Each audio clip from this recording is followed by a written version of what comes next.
இப்ப ஒரு பெரிய மகிழ்ச்சி. நம்ம எல்லாரும் ஒன்று கூடி கர்த்தரை ஆராதித்தோம். அநேகர் சபைக்கு சிலர் விட்டு விட்டு வருகிறதுனால அதோடைய ஆசீர்வாதத்தை அவங்க இழந்துடுறாங்க பாருங்க. தேவன் நல்லவர். அவரை நம்பி அவருக்காக வாழ்கிற உங்களுக்கு நான் சொல்லுகிறேன், கண்டிப்பாக தேவன் சொல்லுகிற வார்த்தையை நன்மையும் கிருபையும் உங்களை தொடரும். என்ன தொடருங்க? ஜீவனுள்ள நாளெல்லாம் நன்மையும் கிருபையும் உங்களை தொடரும். பயப்படாதீங்க. ஒரு தீமை கூட நம்மளை என்ன பண்ணாது, சேதப்படுத்த முடியாது. தீமை ஒன்று நீங்க என்ன பண்ண இடறி விழுவதே கிடையாதான். என்ன ஆகுது இல்லையா?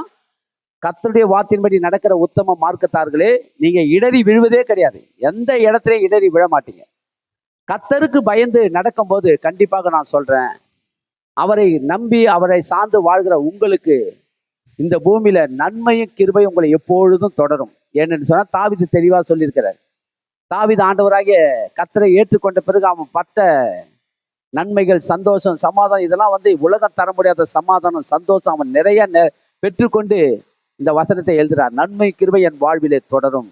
ஜீவனுள்ள நாளெல்லாம் கர்த்தருடைய வீட்டிலே நான் நிலைத்திருப்பேன் என்று சொன்னான். எங்க எது வரைக்கும்? உயிர் இருக்கிற வரைக்கும் கர்த்தருடைய வீட்டில தான் நான் இருப்பேன். கர்த்தருக்காக தான் நான் வாழ்வேன் அப்படின்ற வாஞ்சையோடு இருந்தான். இன்றைக்கு நான் உங்களுக்கு சொல்லுகிறேன், ஆண்டவராகிய இயேசுவை ஏற்றுக்கொள்ளும்படி நாம் இந்த பூமியில நம்ம அவரை ஏற்றுக்கொண்டு அவருக்காக நீங்கள் வாழும்போது கர்த்தர் உங்களை ஆசீர்வதித்து பெருக பண்ணுவார். தேவன் நல்லவர். நாம் கிருபையை குறித்து தொடர்ந்து பார்த்து கொண்டு வருகிறோம் இல்லையா? கிருபை குறித்து நாம் தொடர்ந்து பார்க்கிறோம். கிருபை தேவன் கிருபை தான் முதல்ல கொடுக்குறாரு நமக்கு எல்லாருக்கும். எதை கொடுக்குறாரு? கிருபை தான். நோவாவுக்கு கர்த்தருடைய கண்களிலே கிருபை கிடைத்தது இல்லையா? நோவாவுக்கு யாருடைய கண்களிலே கிருபை கிடைத்தது? கர்த்தருடைய கண்களிலே கிருபை கிடைத்தது. யோசுவாவுக்கு தேவன் கூடவே இருந்து கிருபையாய் அவனை நடத்தினார் என்று வேதம் சொல்லுது. யோசேப்புடைய வாழ்க்கையில அப்படியாகவே நீங்க அநேக காரியங்களை பார்க்கும்போது கிருபை தான் நம்மளை என்ன பண்ணது, தேடி நமக்கு ரட்சிப்பையும் கொடுத்தது கிருபை தான். அப்ப கிருபை இந்த பூமியில வாழ்கிற உங்களுக்கு நான் சொல்லுகிறேன், எந்த சூழ்நிலையிலும் நீங்க கிருபைக்கு முதலிடம் கொடுக்கணும். எதுக்கு முதலிடம் கொடுக்கணும்? கிருபைக்கு முதலிடம் கொடுங்க. நல்லா இருக்கிறேன், என்னுடைய வாழ்க்கையில குறை இல்லாம நல்லா இருக்கிறேன், எல்லாவற்றிலும் நான் சுகமா இருக்கேன். நிறைய பேர் பாருங்க, ஊழியக்காரங்களை பாட்ஸ்லாம் கேட்போம் பாருங்க, எப்படி கிடைக்கிறீங்க எனக்கு கேட்பேன். ஏதோ வண்டி ஓடுது அப்படின்வாரு. என்ன சொல்றாரு? வண்டி ஓடுதுன்றாங்க. ஏதோ வண்டி ஓடுதான் சொல்றாங்க, இப்படியே சொல்றாங்க. சில பேர் எப்படி கிடைக்கிற, இதான் இருக்கிறமே அப்படின்றாங்க.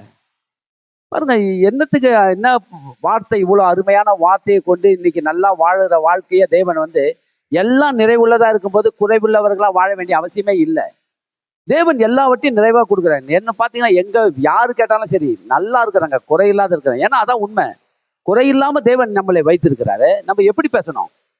அநேகருக்கு நம்ம போதனை பண்ற நம்மள ஏதோ வண்டி ஓடுது, ஏதோ கடற்கரை தான் சொல்றாங்களா, ஏதோ இருக்கிறேன் அப்படின்ற அதே மாதிரி பேசுறாங்க பாருங்க. அப்படி பேசினா ஆண்டவரை நம்ம படுத்துகிறவர்களா நம்ம இருப்போம். கர்த்தர் என்னை நல்லா வச்சிருக்கிறாங்க, நல்லா உணவு கொடுக்குறாரு, உடுத்திக்கொள்ள உடைய கொடுக்குறாரு, எல்லா காரியத்திலும் தயவாய் என்னை நடத்துறாரு, குறையில்லாமல் நிறைவாய் நடத்துறாரு, கர்த்தருடைய கிருபையில நான் வாழ்கிறேன் என்ற வார்த்தை உங்க வாயில வரணும். விசுவாசிக்கிறீங்களா? வேற எதையும் நீங்க என்ன பண்ணக்கூடாது. நீங்க ஏதோ கடற்கறான், ஏதோ இருக்கிறான், ஏதோ போகுது அப்படிலாம் பேசக்கூடாது. அவன் வாயில் பலனால் அவன் வயிறு நிரம்பும், அவன் வாயில் பலனால் அவனுக்கு நன்மை உண்டாகுமா. வாயில தான் வச்சிருக்கிறாரு. வாய் தான் முக்கியம் பாருங்க. வாயிலிருந்து தான் உங்களுக்கு ஆசீர்வாதத்தை நீங்க பெற்றுக்கொள்ளவே முடியும். வாய் ரொம்ப முக்கியம். இஸ்ரவேல் ஜனங்க எகிப்திலிருந்து புறப்பட்டு நடத்திக்கிட்டு போறாரு மோசே அவர்கள். அற்புதமாக வழி நடத்தி கொண்டு போறாரு பாருங்க. பகல்ல இரவுல அக்கினி சம்மம் கூட வருது, பகல்ல மேக சம்மம் கூட வருது. போகிற இடமெல்லாம் ஆண்டவர் அற்புதமாக நல்லா நடத்துறாரு. ஆனா இந்த ஜனங்களுடைய வாயில என்ன பார்த்தீங்கன்னா, எப்ப பார்த்தாலும் எகிப்தில நாங்க நல்லா இருந்தோம், அங்க இருந்த கீரை பூண்டு வெங்காயம்லாம் எங்களுக்கு கிடைச்சிது அப்படி பேசுறாங்க. செத்தா நல்லா இருக்கும், செத்தா நல்லா இருக்கும், செத்தா நல்லா இருக்கும், இப்படியே தான் பேசுனாங்க பாருங்க. எவ்வளவு கண்ணால பார்த்தாங்க, கடல் பிளந்ததை கண்ணால பார்த்தாங்க. கடலை பிளந்து, செங்கடலை பிளந்து அற்புதமாக தேவன் மோசேவை கொண்டு செங்கடல் பிளந்து வழி நடத்தி கட்டாந்தரையில் அழைத்து கொண்டு போவதை போல அழைத்து கொண்டு போனாரு. அடுத்தது பாத்தீங்கன்னா, அதை ஏறின உடனே ஒரு தண்ணி, மாறா என்கிற தண்ணி இருந்தது பாருங்க. அந்த தண்ணீர் ஆவலோடு தாகத்தோடு போய் மொண்டி குடிக்கிறாங்க. கசப்பு, சொல்ல முடியாத கசப்பு. உடனே அந்த இடத்துல என்ன ஆச்சுன்னா, எல்லாரும் புலம்ப ஆரம்பிச்சிட்டாங்க. எல்லாரும் புலம்புறாங்க பாருங்க, புலம்ப ஆரம்பிச்சுட்டாங்க. என்ன நடந்தது பாத்தீங்கன்னா, தேவன் அந்த தண்ணி, கசப்பான தண்ணீரை மதுரமா மாத்துறதுக்கு ரெடியா இருக்கிறாரு. ஆனா இவங்க வாய் வார்த்தை எப்படி இருந்தது, நாங்க எகிப்திலே இருக்கும்போது தண்ணி கிடைச்சது, எங்களுக்கு இங்க பொண்ணுங்க சாவடித்துக்காக கொண்டு வந்த அப்படின்னு சொல்லி புலம்புறாங்க பாருங்க. ஏன் இதெல்லாம் நான் உங்களுக்கு சொல்றேன்னா, நீங்க உலகத்தார் பேசுற மாதிரி பேசவே கூடாது. யார் பேசுற மாதிரி? உலகத்தார் பேசுற மாதிரி பேசக்கூடாது. இஸ்ரவேல் ஜனங்கள் ஒருத்தர் கூட விசுவாசிக்கலாம் பாருங்க. கர்த்தர் கொடுத்த வார்த்தையை கேட்டார்களாம், கேட்ட பிறகு ஒருத்தர் கூட விசுவாசிக்காம எல்லாரும் செத்து போனாங்க. காரணம் என்ன? தேவன் நம்மை நடத்துகிற வார்த்தையை கொண்டு, தேவன் நமக்கு கொடுத்துக்கிற வார்த்தையை நீங்க என்ன பண்ணணும்? விசுவாசித்து அதன்படி பேசுகிறவர்களா இருக்க வேண்டும். உங்க வாய் ரொம்ப ரொம்ப முக்கியம். சொல்லுங்க, வாய் ரொம்ப முக்கியம் சொல்லுங்க. ஆமா, வாய் தான் முக்கியம் பாருங்க. கர்த்தர் வாயிலிருந்து கேட்கிற வார்த்தையை வச்சுதான் என்ன பண்றது? பலன் அளிக்கிறாரு. உங்க வாய், என் தேவன் நல்லவருங்க, இப்ப என் கையில இல்லை, ஆனா கண்டிப்பா என் கர்த்தர் எனக்கு தேவையானதை நிறைவாக்குவார் என்று சொல்ற எண்ணம் வரணும் உங்க உள்ளத்துல. நான் பலவீனமா இருக்கிறேன், ஆனா என் தேவன் என்னை பலப்படுத்துவார். நான் குறைவா இருக்கிறேன், என் தேவன் என்னை நிறைவாக்குவார். நான் சமாதானம் இல்லாமல் இருந்த தேவனுடைய சமாதானம் எனக்கு இப்ப வரும். அப்படி பேசணும் நீங்க ஒவ்வொரு நாளும். பேசி பாருங்க, என்ன நடக்குது பாருங்க. இருதயத்திலே பெரிய சமாதானம் பெருகும், ஆத்மாவில் ஒரு இளைப்பாறுதல் உண்டாகும், சரீரத்தில் ஒரு புதிய பலன் பெருகும். விசுவாசிக்கிறீங்களா?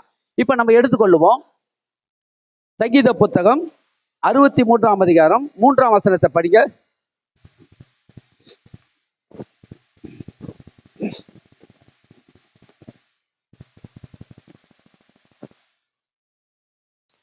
படிக்க. ஜீவனை பார்க்கிலும் உமது கிருபை நல்லது, என் உதடுகள் உம்மை துதிக்கும்.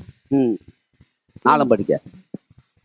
என் ஜீவன் உள்ள நாள் மட்டும் உம்மை துதித்து உமது நாமத்தை சொல்லி கையெடுப்பேன். பாருங்க, இங்க என்ன சொல்றாருன்னா, ஜீவனை பார்க்கலும் உமது கிருபை நல்லது, என் உதடுகள் உம்மை துதிக்கும். எதை காட்டிலும் நல்லது? விசுவாசி கேட்கல? பேசுங்க. ஹலோ ஹலோ, கொஞ்சம்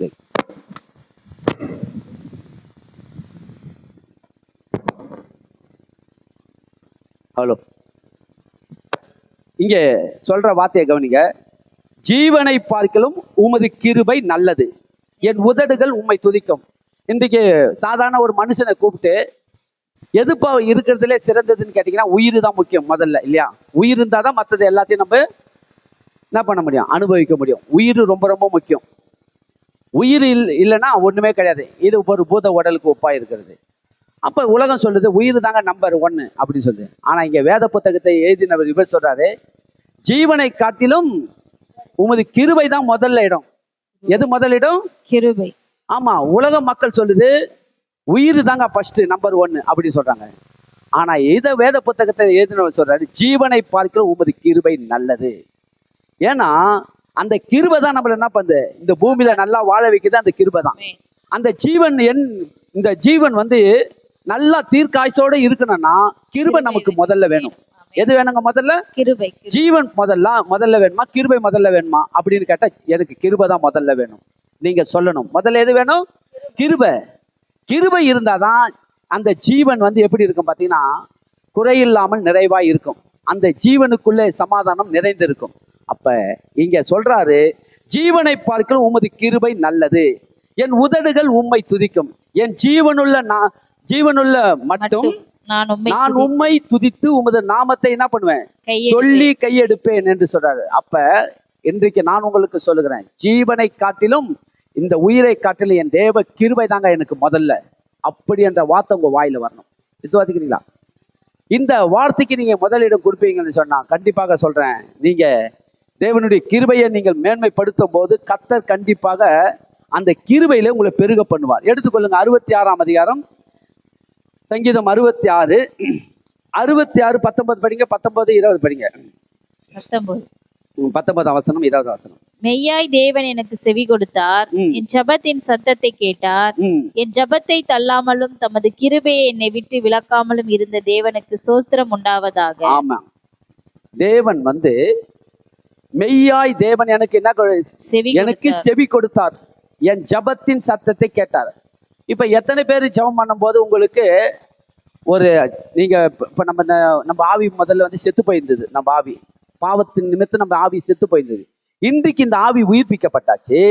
இந்த உயிருள்ள ஆவி தேவனை துதிக்கும் போது, துதித்து முடிச்ச உடனே நம்ம ஜெபம் பண்ணி முடிச்ச உடனே ஒரு ரிலீஃப் கிடைக்குதா இல்லையா? எத்தனை பேர் விசுவாசிக்கிறீங்க? கிடைக்குது பாருங்க. ஜெபம் பண்ணி தேவனோட ஜெபம் பண்ணி உட்காந்து முட்டி போட்டு ஜெபம் பண்றோமோ, உட்காந்து ஜெபம் பண்ணுறோமோ, ஜெபம் வந்து முட்டி போட்டு தான் பண்ணணும்னு அவசியம் கிடையாது. ஏன்னா இருக்கிறதுல முட்டி போடுறது எதுனா, நம்ம தாழ்த்தணும்னா அது ஒன்று தான், நம்மளாண்ட தாழ்த்தத்துக்கு அது ஒன்று தான் ரொம்ப அடிமட்டமாக இருக்குது. அதனால நான் முட்டி போட்டு ஜெபம் பண்ணி என்னை தாழ்த்துவேன். தாழ்த்த வேண்டிய இடத்துல தாழ்த்துங்க. இல்லைங்க இந்த இடத்துல வசதியே இல்லை, இங்கே உட்காந்து தான் ஜெபம் பண்ணணும், அங்கே உட்காந்து ஜெபம் பண்ணலாம். நின்று தான் ஜெபம் பண்ண முடியாம இருக்குது, நின்றும் ஜெபம் பண்ணலாம். படுத்துக்கிட்டு தான் என்னால் ஜெபம் பண்ண வேண்டியதாக இருக்குது, படுத்துக்கிட்டு ஜெபம் பண்ணலாம்.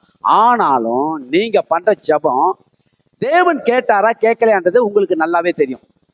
நீங்க ஜெபம் பண்ணும்போது கர்த்தர் என் ஜெபத்தை கேட்டுட்டாரு, எனக்கு உடனே அதுல இருந்து எனக்கு ஒரு விடுதலை கிடைச்சது, நான் விசுவாசிக்கிறேன் அப்படின்ற நம்பிக்கை ரொம்ப முக்கியம். அப்ப இதுக்கு காரணம் என்னன்னா, இதைதான் இங்க சொல்றாரு பாருங்க, மெய்யாய் தேவன் எனக்கு செவி கொடுத்தார், என் ஜெபத்தின் சத்தத்தை கேட்டார்.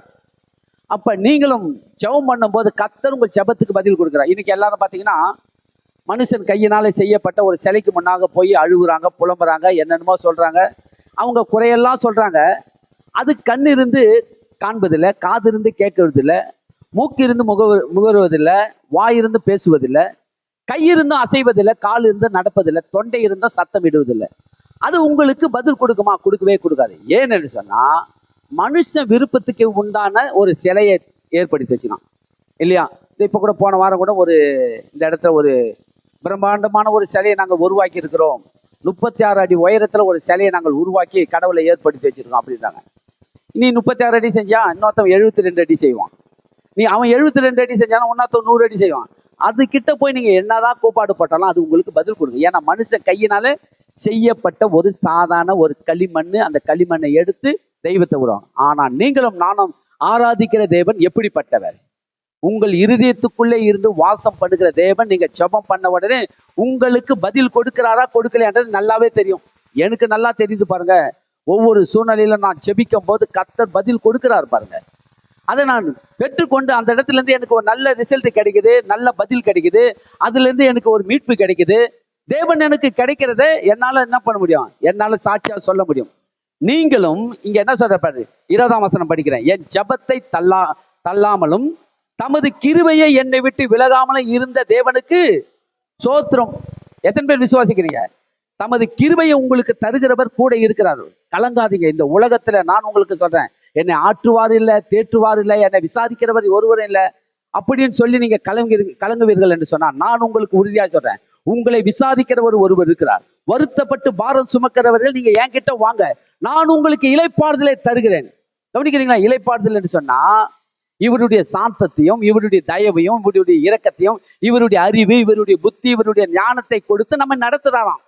நான் கொடுக்கிற இளைப்பாறுதல் எப்படி இருக்குன்னா, அவர் கொடுக்கிற இளைப்பாறுதல் இந்த உலகத்துல யாராலையும் கொடுக்க முடியாது.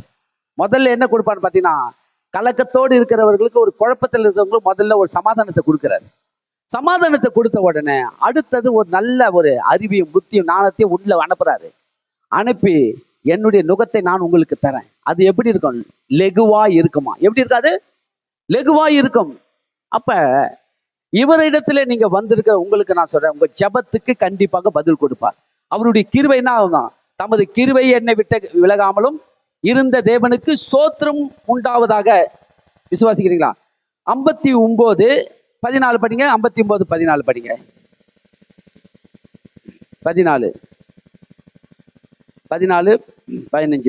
படிங்க. அவர்கள் சாயங்காலத்தில் திரும்பி வந்து பாருங்க, அவர்கள் சாயங்காலத்திலே திரும்பி வந்து நாய்களைப் போல ஊளையிட்டு ஊரை சுற்றி திரிகிறார்கள். அவர்கள் உணவுக்காக அலைந்து திரிந்து திருப்தி அடையாமல் முறுமுறுத்து கொண்டிருப்பார்கள். நானோ உம்முடைய வல்லமையை பாடி காலையிலே உம்முடைய கிருபையை மகிழ்ச்சியோடு புகழுவேன். எனக்கு நெருக்கமுண்டான நாளிலே நீர் எனக்கு தஞ்சமும் உயர்ந்த அடைக்கலமும் ஆனீர். என் பலனே உம்மை கீர்த்தனம் பண்ணுவேன். தேவனே எனக்கு உயர்ந்த அடைக்கலமும் கிருபையும் உள்ள தேவனுமாய் இருக்கிறார். ஆமா, பாருங்க, அவங்க எதுக்கு ஒப்பா இருக்கிறாங்களாம்? இன்றைக்கு கத்தரை விட்டு, கத்தரை இல்லாம வேற இஷ்டம் போல வாழ்கிறவருடைய வாழ்க்கை எதுக்கு ஒப்பா இருக்குதுன்னு அங்க தெளிவா தருப்பாருங்க. அவர்கள் சாயங்காலத்திலே திரும்பி வந்து நாய்களைப் போல ஊளையிட்டு ஊரை சுற்றி திரிகிறார்கள். அதாவது போறாங்க, சில காரியத்துக்கு போறாங்க, பிரயாசப்பட்டு போறாங்க, போயிட்டு வெறுங்கையாய் வருகிறாங்க. அவங்க வரும் வந்து இங்க புலம்புறாங்க பாருங்க. நாய்களைப் போல ஊளையிடுகிறதை போல என்ன பண்ணாங்களாம்? புலம்பிக்கொண்டே இருக்கிறாங்க. இது நடக்குது பாருங்க, உலக மக்கள் மத்தியில இது நடக்குது. ஏன்னா அவங்களுக்கு நல்ல ரிசல்ட் கிடைக்கல.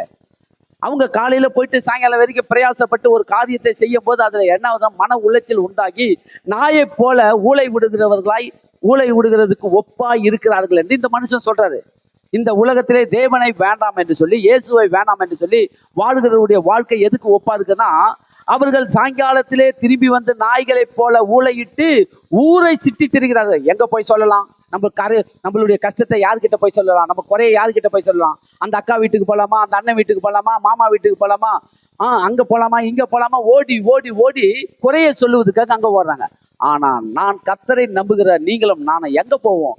கர்த்தருடைய சமூகத்துல போய் உட்காருவோம். யாரு சமூகத்துல உட்காருவோம்? ஆமா பாருங்க, நம்ம அங்க போகலாம். அக்கா வீட்டுக்கு போய் அங்க போய் சொல்ல வேண்டிய அவசியம் இல்லை, அண்ணன் வீட்டுக்கு போய் சொல்ல வேண்டிய அவசியம் இல்லை. இந்த மக்கள் எல்லாரும் அப்படிதான் இருக்கிறாங்க பாருங்க. அதனால இவர் என்ன சொல்ற, 15ஆம் வசனம் படிக்கிறேன் பாருங்க. அவர்கள் உணவுக்காக அலைந்து திரிந்து திருப்தி அடையாமல் முறுமுறுத்து கொண்டே இருக்கிறார்களாம். உண்மை அதான் நடக்குது இன்றைக்கு உலக மத்தியில, அப்படிதான் நடக்குது. ஆதரவற்றவர்களாக இருக்கிறார்கள், அலைந்து திரிகிறார்கள், ஆதரவு இல்லாமல் வாழ்கிறார்கள். எவ்வளவு பேர் என் பிள்ளைக்காக வாழ்ந்தங்க, என் மகளுக்காக வாழ்ந்தேன், என்னை எல்லாரும் இன்னைக்கு அப்படின்னா பண்றாங்க, புறம்பே தள்ளி நான் ஆதரவற்றவனா இருக்கிறேன். இது உண்மை பாருங்க, அதை தான் சொல்றாரு. அதனால நான் உங்களுக்கு சொல்லுகிறேன், நானும் உம்முடைய வல்லமையை பாடி காலையிலே உம்முடைய கிருபையை மகிழ்ச்சியோடு புகழ்வேன்.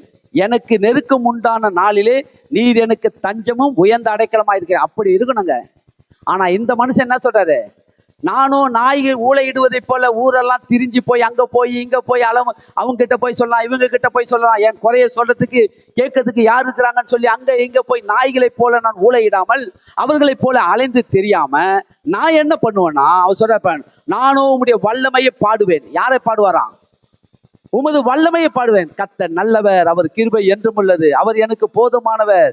கர்த்தரை நான் எக்காலத்திலும் சோத்தரிப்பேன், அவர் துதி எப்போதும் வாயில இருக்கும், நான் அவரை பாடி புகழ்வேன் என்று சொல்லி இந்த மனுஷன் இப்படி சொல்றாரு பாருங்க. நான் நாய்களை போல ஊளையிட மாட்டேன். நான் எப்படி இருப்பேன்னா, காலையிலே உங்களுடைய கிருபையை மகிழ்ச்சியோடு புகழ்வேன்.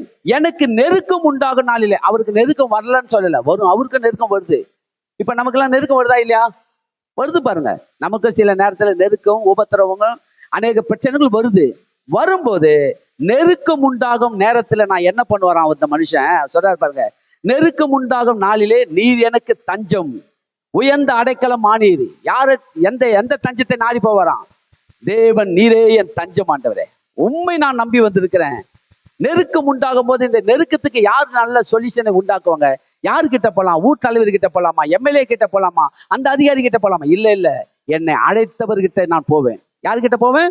அழைத்த தேவன் கிட்ட போயிட்டு நான் அவரிடத்துல போய் நான் என்ன பண்ணுவேன்? உட்கார்ந்து, ஏன் தேவனே நீர் என் தஞ்சம், இந்த நெருக்கத்தின் மத்தியில எனக்கு நீங்க உதவி செய்யுங்க ஆண்டவரை சொல்லி அவர் சொல்லும் போது என்ன நடக்குதான், என் தஞ்சம், எனக்கு தஞ்சமும் உயர்ந்த அடைக்கலமும் மானீர், என் பலனே உம்மை கீர்த்தனை பண்ணுவேன். யாரை கீர்த்தனை பண்ணுவாராம்?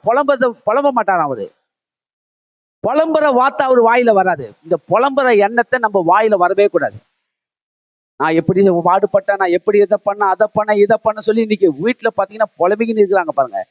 புலம்பல் நம்ம வாயில வரக்கூடாது. ஏன்னு சொன்னா இங்க சொல்றாரு பாருங்க, என் பலனே உம்மை கீர்த்தனம் பண்ணுவேன், தேவன் எனக்கு உயர்ந்த அடைக்கலமும் கிருபை உள்ள என் தேவனமாய் இருக்கிறீரே. விசுவாசிக்கிறீங்களா? ஆமா. ஏன்னா எல்லாம் ஒவ்வொரு நாள்ல ஒவ்வொரு விதம். இன்னைக்கு நம்ம எந்த நிலையில இருப்பேன்னு நமக்கு தெரியாது. இன்னைக்கு பொழுது முழுக்க என்ன வேணாலும் நடக்கலாம். ஆனாலும் நீங்க என்ன கூடாது, சோர்ந்து போகக்கூடாது. என் தஞ்சம், என் அடைக்கலமானவர் என் கூட இருக்கிறார். நான் அங்க போய் உட்காருவேன். அங்க போய் உட்கார்ந்த உடனே கண்டிப்பா நான் சொல்றேன், என் தேவன் உங்களுக்கு கொடுக்கிற அந்த இளைப்பாறுதல் யாராலையும் கொடுக்க முடியாது.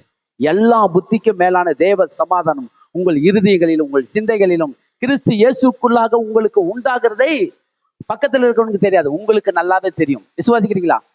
அப்படி நீங்க இருக்கணும். அடுத்தது எடுத்துக்கொள்ளுங்க, சங்கீதம் 86ஆம் சங்கீதத்துக்கு வாங்க. சங்கீத புத்தகம் 86ஆம் சங்கீதம்.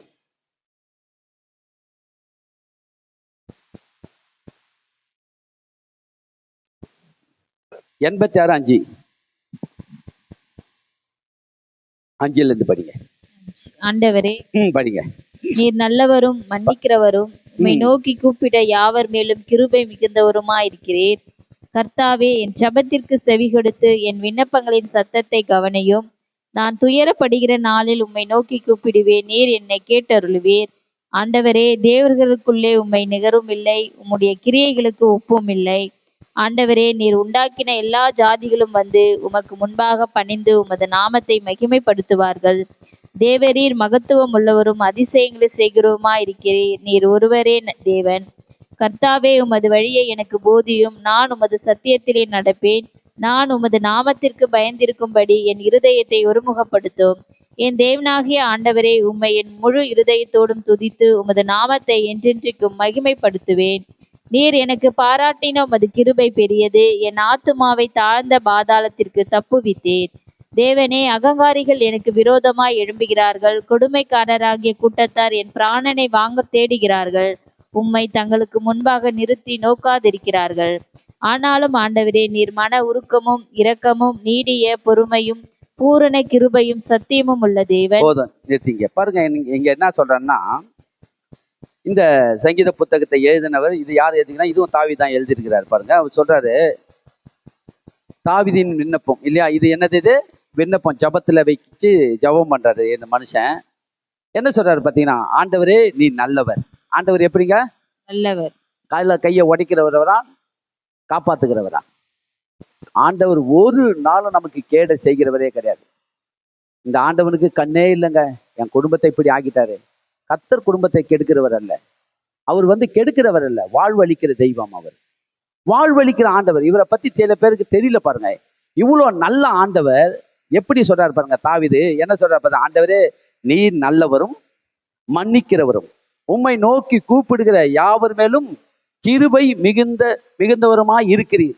அவரை நோக்கி கூப்பிட இன்றைக்கு இந்த ஆலயத்துக்கு வந்திருக்கிற உங்களுக்கு நான் சொல்றேன், எத்தனை வாரம் சபைக்கு போகலாம், எத்தனை வாரம் கோயிலுக்கு போகலாம் சொல்லி இன்னைக்கு ஒரு இந்து மக்கள்லாம் என்ன பண்ணாங்கன்னா, 7 வாரம் கோயிலுக்கு போனால் நல்லாயிடும், 11 வாரம் போனால் நல்லாயிடும், 21 வாரம் போனால் நல்லாயிடும், அப்படிலாம் இன்றைக்கு அவங்களே என்ன பண்ணாங்க, ஒரு வாரத்துக்கு ஏற்படுத்தி அந்த காரியத்துக்காக என்ன பண்ணாங்க, தன்னை வர்த்திக்குன்னு என்ன பண்ணா, தலைமையில தண்ணி ஊற்றிட்டு போயிட்டு அங்கெல்லாம் போறாங்க பாருங்க. ஆனா அவங்களுக்கு அதுக்கு பண்ணா அதுல ஏதோ ஒரு நல்லது நடக்குன்னு நம்பி அதை செய்யறாங்க பாருங்க. ஆனா அது அதால தீர்த்து வைக்க முடியாது. ஏன்னா நன்மை எங்கிருந்து இருக்குன்னா கர்த்தர்கிட்ட தான் நன்மை இருக்குது. வேற எங்கேயும் நன்மையை நம்ம காண முடியாது. அதனால நீங்க 7 வாரம் ஆலயத்துக்கு வந்தா போதுமா, 11 வாரம் வந்தா போதும் இல்ல. பாருங்க, நாம இந்த பூமியில இருக்கிற வரைக்கும் இவரை நீங்கள் சார்ந்து வாழ்வீர்கள் என்று சொன்னால், உங்களுக்கு நான் சொல்லுகிறேன், 7 வாரம் இல்லை, 21 வாரம் கிடையாது, 42 வாரம் கிடையாது, ஜீவனுள்ள வரைக்கும் அவரை நாம் ஆராதிக்கிறவர்களா இருக்க வேண்டும். நம்ம ஒரு பாட்டு பாடினோம் இல்லையா, கர்த்தரை தெய்வமாக கொண்ட ஜனம் ஆண்டவரை வெட்கம் அடைவதில்லை, நான் தலைமுறை தோறும் உண்மை ஆராதிப்பேன், அப்படிதான் சொல்லி பாடினோம். அப்ப நம்ம வார கணக்கு போட்டு நம்ம ஆலயத்துக்கு வரக்கூடாது. உயிருள்ள வரைக்கும் கர்த்தரை நான் ஆராதிக்கிறவர்களா இருப்பேன் என்று சொல்லி இங்க என்ன சொல்றாரு பாத்தீங்கன்னா, ஆண்டவரே நீ நல்லவர் சொல்லிட்டாரா. கர்த்தாவே என் ஜெபத்திற்கு செவி கொடுத்து என் விண்ணப்பங்களுக்கு சத்தத்தை கவனியும். நான் துயரப்படுகிற நாளிலே உம்மை நோக்கி கூப்பிடுவேன். நீர் என்னை என்ன பண்ணுவ? கேட்டருளி.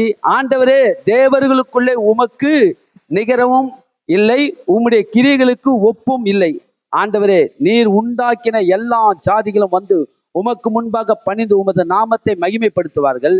தேவரீர் மகத்துவம் உள்ளவரும் அதிசயங்களை செய்கிறோமாய் இருக்கிறீர். நீர் ஒருவரே தேவன். எத்தனை தேவன்? எத்தனை தேவன்? நீர் ஒருவரே. இந்த உலகத்துல அநேக பல ஆயிரம் கோடி கடவுளை இன்னைக்கு வணங்கி இருக்கிறாங்க பாருங்க. எல்லாரும் என்ன பண்ணாங்க, ஆளுக்கு ஆளு ஒரு இன்னைக்கு ஆட்டோல பாத்தீங்கன்னா, ஆட்டோல அநேக வண்டியில பாத்தீங்கன்னா ஒவ்வொரு கடவுள் பேரை என்ன பண்ணாங்க, பலவிதமான கடவுள் பேரை எழுதி அவங்க இதுதான் எங்க குல தெய்வம், இதுதான் எங்க குல தெய்வம் சொல்லி அநேக பேர் சில விதமான கடவுளை ஏற்படுத்தி அவங்களே என்ன பண்ணாங்க, அந்த வழிபாடு நடத்தி பண்றவங்களா இருக்கிறாங்க பாருங்க. ஏன் சொல்றேன்னா, வேதம் திட்டவட்டமா சொல்லுது, நீர் ஒருவரே தேவன். சொல்லுங்க பாப்போம். கர்த்தர் ஒருவரே தேவன், இயேசு ஒருவரே தேவன். இவருக்காக எத்தனை பேர்லாம் நீங்க ஆண்டவரை ஏத்துக்கிட்டு இன்னைக்கு வைராக்கியமா இருக்கிறீங்கன்னு பாத்தீங்கன்னா, இந்த தம்பி உட்காந்துக்கிற கிருஷ்ணபர் கேட்பேன் அடிக்கடிக்க, என்னப்பா ஆண்டவர், ஐயோ ஆண்டவர் எனக்கு நல்லா செய்யறாரு அங்கிள், நான் நல்லா ஆண்டவர்கிட்ட போய் ஜெபம் பண்ண உடனே எல்லாத்துக்கும் பதில் கொடுக்குறாரு அங்கிள், உடனே எனக்கு பதில் கிடைக்குது அப்படின்னு சொல்லுவாரு. என்னப்பா ஆண்டவரை பத்தி நீ எப்படி பார்த்தா, ஐயோ ஆண்டவர் எனக்கு எவ்வளவு நல்லதெல்லாம் எனக்கு பதில் கொடுக்குறாரு. உண்மை பாருங்க, நம்ம ஒரு காரியத்துக்காக மனுஷனை தேடி போகும்போது அவங்க ஏதாவது நம்ம தேடி போறதுக்கு பதில் கொடுத்து அதுக்கு எதனா செஞ்சாதான் நம்ம என்ன பண்ண முடியும், அவங்க நம்பி போனதுக்கு ஒரு அர்த்தம் இருக்குது. அதே மாதிரி நம்ம ஆண்டவர்கிட்ட போயிட்டு நம்பி அவர் இடத்துல உட்கார்ந்து நம்ம கேட்கும்போது அதுக்கு பதில் கிடைக்கணும் பாருங்க. கிடைக்கலன்னா அப்ப நமக்கு ஆண்டவர் என்ன பண்ற, இவர் கடவுள், இவர் கடவுளா இருந்தா இவர் நம்மளுக்கு பதில் கொடுத்துருக்கலாம், இவர் கடவுள் இல்லை அப்படிலாம் நம்ம சொல்லக்கூடிய காரியமா இருக்கும். ஆனா இன்றைக்கு அநேகர் போயிட்டு கடவுள் இல்லாத இடத்துல போய் வேண்டி வணங்குறதுனா அவங்களுடைய காரியங்கள் என்ன பண்ணுது, நிறைவேறல. அதனால நான் உங்களுக்கு சொல்றேன், இங்க திட்டவட்டமா இவர் சொல்றாரு பாருங்க. என்ன சொல்றாரு, ஆண்டவரே தேவர்களுக்குள்ளே நீர் ஒருவரே ஆண்டவர் சொல்லிட்டு, தேவரீர் மகத்துவம் உள்ளவரும் அதிசயங்களை செய்கிறவருமாய் இருக்கிறீர், நீர் ஒருவரே தேவன். கர்த்தாவே உமது வழியை எனக்கு போதியும், நான் உமது சத்தியத்திலே நடப்பேன், நான் உமது நாமத்திற்கு பயப்படும்படிக்கு என் இருதயத்தை ஒருமுகப்படுத்தும். அவர் எல்லாம் சொல்றாரு, ஆண்டவரே எனக்கு ஒன்றும் தெரியாது, எல்லாம் நீங்க தான் என்ன பண்ணும், இருதயத்தை சுத்தம் பண்ணுங்க முதல்ல கேட்கிறாரு. என்ன கேட்கிறாரு, தேவனுடைய வார்த்தையினால்தான் மனுஷன் இருதயத்தை எப்படி, வாலிபன் தன் வாலிப நாட்களை எப்படி சுத்தம் பண்ணுவான், கர்த்தருடைய வார்த்தையினால தான் சுத்தம் பண்ண முடியும், வேற எதுனாலும் சுத்தம் பண்ண முடியாது. உங்க இருதயத்தில் இருக்கிற அழுக்கு சுத்தமாகணும்னா தேவனுடைய வார்த்தையினால தான் சுத்தமாக்க முடியும். அப்ப இந்த மனுஷன் சொல்றாரு, கர்த்தாவே உமது வழியை எனக்கு போதியும், நான் உமது சத்தத்திற்கு நடப்பேன், நான் உமது நாமத்திற்கு பயப்படும்படிக்கு என் இருதயத்தில் ஒருமுகப்படுத்தும். என் தேவனாகிய ஆண்டவரே, உம்மை என் முழு இருதயத்தோடு துதித்து உமது நாமத்தை என்றென்றைக்கு என்ன பண்ணுவாராம், மகிமைப்படுத்துவேன். இப்படிதான் இருக்கணும், உங்க வாய் அப்படி பேசணும், முழு இருதயத்தோடு துதிக்கணும். தேவன் என்ன சொன்னாரு, அதாவது 10 கட்டளை கொடுத்தாரு, 10 கட்டளை பிரதான கட்டளை எது சொல்லுங்க, முழு இருதயத்தோடும் முழு ஆத்மாவோடும் முழு பலத்தோடும் முழு சிந்தையோடும் தேவனத்தில் அன்பு கூறணும். அன்பே கூறாம நீங்க என்ன பண்ணக்கூடாதுன்னா, ஆலயத்துல வந்து உட்கார்ந்து ஆராதனை பண்ணும்போது அது உங்களுக்கு பலன் கொடுக்காது. அன்பு அதுல அதிகமா என்ன பண்ணணும், ஊற்றப்பட வேண்டும். அன்பு தான் தேவன் விரும்புறாரு பாருங்க. பரிசேயன் விருந்துக்கு அழைச்சான், விருந்துக்கு அழைச்சான் என்ன பண்ண, அன்பு செலுத்தவே இல்லை, கொஞ்சம் கூட அன்பு செலுத்தல பாருங்க. அதே அங்க பாவமான ஒரு ஸ்திரீ வந்து, அவளுடைய பாவியான அந்த ஸ்திரீ தன் இருதயத்தில் இருக்கிற எல்லாத்தையும் என்ன பண்ணான், தன் கண்ணீரினாலே தன் பாதங்களை நனைத்து தன் மயிராலே தன் பாதங்களை துடைத்தாள், அவள் அதிகமா என்னிடத்தில் அன்பு கூர்ந்தாள் என்று தேவனே சொல்றாரு, இயேசுவே சொல்றாரு. அந்த அம்மா அன்பு கூர்ந்ததை பத்தி மற்றவங்களுக்கெல்லாம் என்ன வருது, அலட்சியமா இருந்தது. அந்த அம்மா வெக்கப்படவே இல்லை பாருங்க. அநேகர், பல பேர், பல 100 பேர், பல நூற்றுக்கணக்கான பேர் அங்க வந்திருக்கிறாங்க விருந்துக்கு. எல்லார் மத்தியிலும் அந்த அம்மா வெக்கப்படாம தன் கண்ணீரினால இயேசுவின் பாதத்தை நினைத்து தன் மயிரினால பாதங்களை துடைத்து என்ன பண்ணலாம், பரிமள தைலத்தை பாதத்துல ஊத்தி அதை என்ன பண்ணலாம், தேவனுக்கு முன்பாக தன்னை ஒப்பு கொடுத்து ஆராதனை செய்தார். அப்ப எதை முதல்ல செஞ்சான், தன் இருதயத்தில் ஆழத்தில் இருந்த தேவனத்தில் அன்பு கூர்ந்தார். இன்றைக்கு நான் உங்களுக்கு சொல்கிறேன், கடமைக்காக நம்ம ஆலயத்துக்கு வரக்கூடாது. கடமைக்காக வந்து நம்ம ஆலயத்துல வந்து உட்கார்ந்து நம்ம 2 hour 1 hour ஆராதனை பண்ணி 1 hour உட்காந்துட்டு போனோம் இல்ல பாருங்க. உங்க உள்ளம் வந்து தேவனுக்கு முதலிடம் கொடுத்து முழு இருதயத்தோடு தேவனத்தில் அன்பு கூறும்போது அவர் சொல்றாரு பாருங்க, முழு இருதயத்தோடு அவர் நாமத்தை நான் துதித்து மகிமைப்படுத்துவேன், நீர் எனக்கு பாராட்டின உமது கிருபை. எதுல வந்து நிக்கிறார் பாருங்க, எங்க போனாலும் இவர் கடைசியில எந்த பாயிண்ட்ல வந்து நிக்கிறார் பார்த்தா கிருபையில தான் வந்து நிக்கிறாரு. எங்க போனாலும் பாருங்க, நீர் எனக்கு பாராட்டின உமது கிருபை பெரியது. அங்க பார்த்தோம், உமது ஜீவனை பார்க்கலும் என் ஜீவனை பார்க்கலும் உம்முடைய கிருபை நல்லது. இங்க உலகத்தில் இருக்க எல்லா காரியத்தை பார்க்கலும் உம்முடைய கிருபை தான் பெரியது. எது பெரியதுன்றாரு, தேவ கிருபை. உமது கிருபை பெரியது, என் ஆத்துமாவை தாழ்த்த பாதாளத்திற்கு தப்பிவித்தீர். தேவனே, அகங்காரிகள் எனக்கு விரோதமாய் எழும்புகிறார்கள், கொடுமைக்காரராகிய கூட்டத்தார் என் பிராணனை வாங்க தேடுகிறார்கள், உம்மை தங்களுக்கு முன்பாக நிறுத்தி நோக்காத இருக்கிறார்கள். ஆனாலும் ஆண்டவரே, நீர் என் மன உருக்கமும் இரக்கமும் நீடிய பொறுமையும் பூரண கிருபையும் சத்தியம் உள்ளவர். இவனுக்கு ஏராளமான பிரச்சனைகளை நெருக்குறாங்க பாருங்க. போராமை கொண்டு இவனை என்ன பண்றாங்க, இந்த மனுஷனை நெருக்குறாங்க, இந்த மனுஷனை அவதூறாய் பேசுகிறார்கள், ஏளனமாய் பேசுகிறாங்க. ஆனா அதெல்லாம் எதுவுமே பொருட்படுத்தல. ஆண்டவரே என்ன சொல்றாரு, கடைசி வசனம் படிக்கிற பாருங்க. ஆண்டவர், ஆனாலும் ஆண்டவரே, நீர் என் மன உருக்கம் இரக்கம் நீடிய பொறுமையும் பூரண கிருபையும் சத்தியம் உள்ள தேவன், நீங்க எனக்கு போதும்ட்டாரு. யார் போதுமா அவருக்கு? அப்படிதான் இருக்கணும்.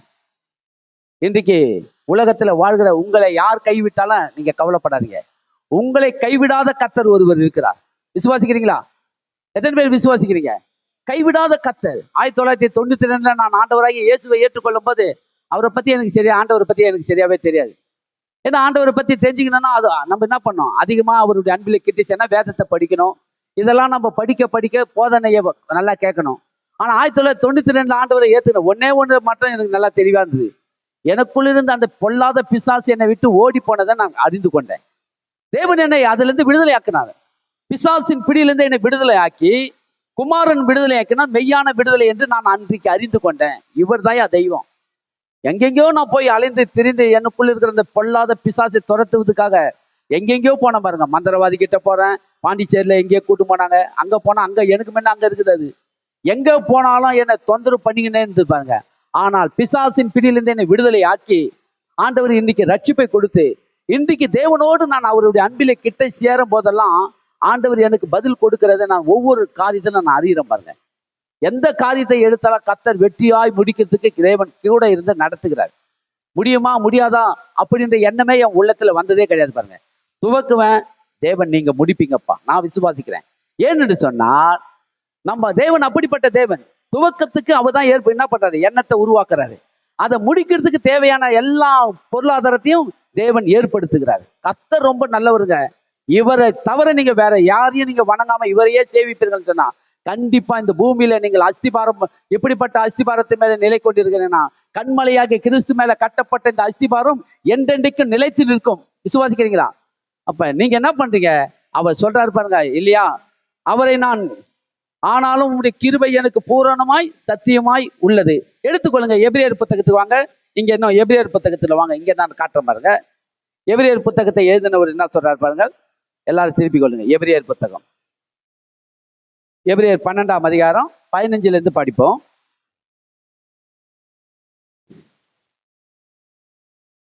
15ஆம் வசனத்தை படிங்க. ஒருவனும் தேவனுடைய அதான் படிங்க. ஒருவனும் தேவனுடைய கிருபை இழந்து போகாதபடிக்கு யாதொரு கசப்பான வேர் முளைத்தெழும்பி கலகம் உண்டாக்குகிறதினால் அநேகர் தீட்டுப்படாதபடிக்கும் ஒருவனும் வேசி கள்ளனாகவும் ஒருவேளை போஜனத்துக்காக தன் சேஷ்ட புத்திர பாகத்தை விற்று போட்ட ஏசாவை போல சீர்கெட்டவனாகவும் இராதபடிக்கும் எச்சரிக்கையாயிருங்கள். எச்சரிக்கையாயிருங்க. 17 வசனத்தை படிச்சிருங்க. ஏனென்றால் பிற்பாடு அவன் ஆசீர்வாதத்தை சுதந்தரித்துக் கொள்ள விரும்பியும் ஆகாதவன் என்று தள்ளப்பட்டதை அறிவீர்கள்.